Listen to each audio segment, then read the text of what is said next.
Hi everyone, this is Asha from 369. So now I'm going to discuss the red flags that may happen in the implementation round of the OSCE exam.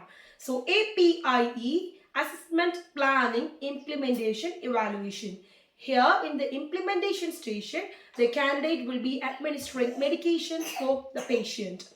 It is really important that you you approach this station very carefully. There are lots of candidates who fails in this particular station.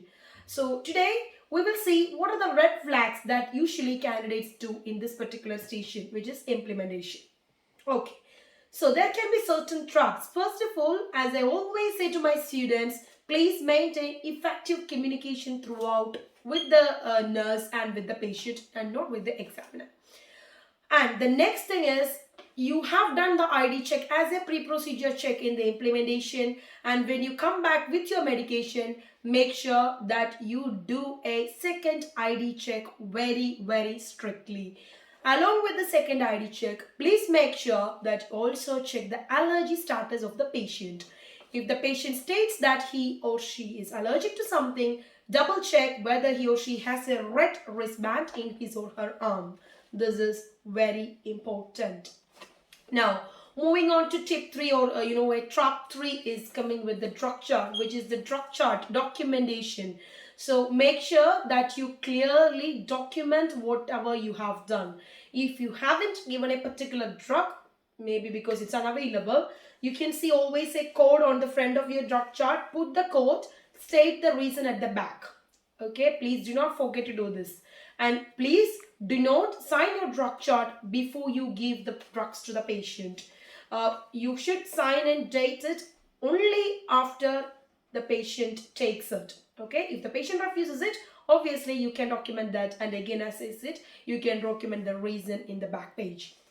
Okay, and then during the process, the another important thing that you may need to do is the drug errors. So when you administer drug, you should verbalize each drug given in the drug chart. This is very important. You're not verbalizing whatever you're going to give. You're verbalizing each drug that is prescribed for the patient. You should check it with the 6 rights of the patient. Okay. So during our sessions, we always do that. We always double check whether the candidates are checking it with the 6 rights of the patient very clearly. This is very important. And the next thing that candidates usually does is failing to failing to identify the traps. So sometimes they may write the drug as BD and they may prescribe it for 3 times, and you see you are giving for 12 noon and it is prescribed for 12 noon. But is the prescription valid? No. So check whether the prescription is valid. There is no errors. Okay, always double check it. Okay, so that is very important. Okay, I guess these are the main things that you need to note down in the implementation station. As I always say, please do not have any judgmental behavior towards patient. Maintain communication throughout effectively. I hope with all these steps keeping in your mind. And another thing is sometimes you get drugs that you should be careful of. That's another trap that you can get in the exam.